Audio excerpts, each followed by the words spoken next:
সড়ক পথে ময়মনসিংহ বিভাগে তারেক রহমানের নির্বাচনী সফর। চলতি পথে নেতাকর্মী ও সাধারণ মানুষের অভ্যর্থনা, শুভেচ্ছা বিনিময় করেন বিএনপি চেয়ারম্যানও। 2 দশক পর ময়মনসিংহের মাটিতে তারেক রহমান। জেলা সার্কিট হাউস মাঠে ভোর থেকেই ঢল নামে ময়মনসিংহ বিভাগের নেতাকর্মী ও সাধারণ মানুষের। বিকেল 3:30টায় জনসভাস্থলে আসেন বিএনপি চেয়ারম্যান। দলীয় নেতাকর্মী এবং সাধারণ মানুষের উচ্ছ্বাসের মধ্য দিয়ে মঞ্চে ওঠেন তারেক রহমান। বক্তব্যের শুরুতেই স্থানীয় সমস্যা সমাধান সহ কর্মসংস্থানের মাধ্যমে মাদক মুক্ত দেশ গড়ার প্রত্যয় জানান তারেক রহমান। বলেন, বছরে অন্তত একটি ফসলের সার বীজ দিতে কৃষি কার্ড এবং নারীদের আর্থিক সচ্ছলতার জন্য ফ্যামিলি কার্ড দেয়া হবে। দেশকে সামনে এগিয়ে নিয়ে যেতে চাই, তাহলে এত বৃহৎ জনগোষ্ঠী অর্থাৎ অর্ধেক জনগোষ্ঠীকে পেছনে রেখে আমরা কোনোভাবেই দেশকে সামনে এগিয়ে নিয়ে যেতে পারবো না। খেটে খাওয়া মানুষ যারা, সেই পরিবারের গৃহিণীদের জন্য আমরা একটি ফ্যামিলি কার্ড নামে কার্ড দিতে চাই মা বোনদেরকে। কৃষক কার্ডের মাধ্যমে আমরা কৃষক ভাইদের কাছে সার, তার প্রয়োজনীয় অন্তত একটি ফসলের, সমগ্রভাবে একটি ফসলের বীজ, কীটনাশক, সার আমরা পৌঁছতে চাই কৃষক ভাইদের কাছে সরাসরি।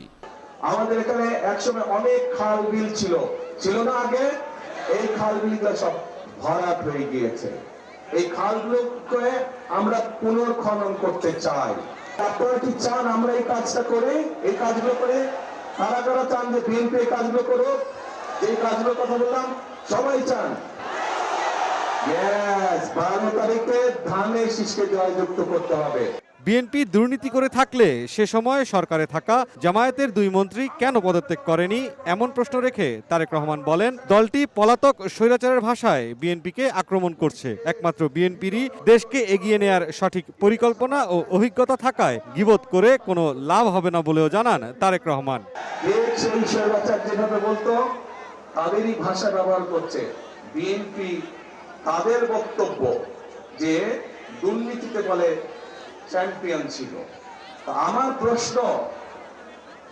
প্রশ্ন 2001 থেকে 2006 সাল পর্যন্ত তাদেরও তো 2 জন সদস্য বিএনপি সরকারে ছিল না? ছিল।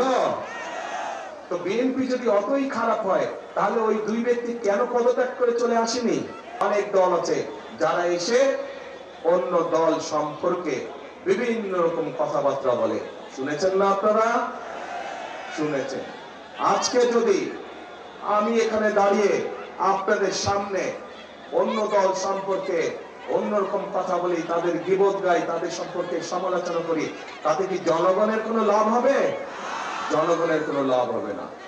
কারণ জনগণ তাকেই ভোট দেবে যারা জনগণের জন্য কাজ করবে।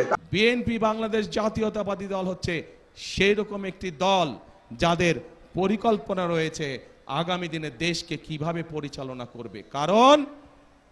কারণ এই দলটিরই অতীত অভিজ্ঞতা রয়েছে। কেউ যেন ভোট লুট করতে না পারে, সেজন্য নিজের ভোটের হিসেব বুঝে নেওয়া পর্যন্ত কেন্দ্র এলাকায় ভোটারদের অবস্থান নেয়ার আহ্বান জানান বিএনপি চেয়ারম্যান। এর আগে আমাদের ভোট বিভিন্ন জন বিভিন্নভাবে লুটপাট করে নিয়ে গিয়েছে। এবার সেই জন্য আমাদেরকে সজাগ থাকতে হবে যাতে কেউ আমাদের ভোট লুটপাট করে নিয়ে যেতে না পারে। 12 তারিখের নির্বাচনে ধর্ম বর্ণ নির্বিশেষে আমাদেরকে একসাথে থাকতে হবে। আমরা ঐক্যবদ্ধ থাকলে আমাদের প্রত্যাশিত বাংলাদেশ গড়ে তুলতে পারবো। নেতাকর্মীদের নিয়ে জনগণের কাঙ্ক্ষিত দেশ গড়ার শপথ নেন তারেক রহমান। মুরসালিন হক জুনায়েদ, সময় সংবাদ।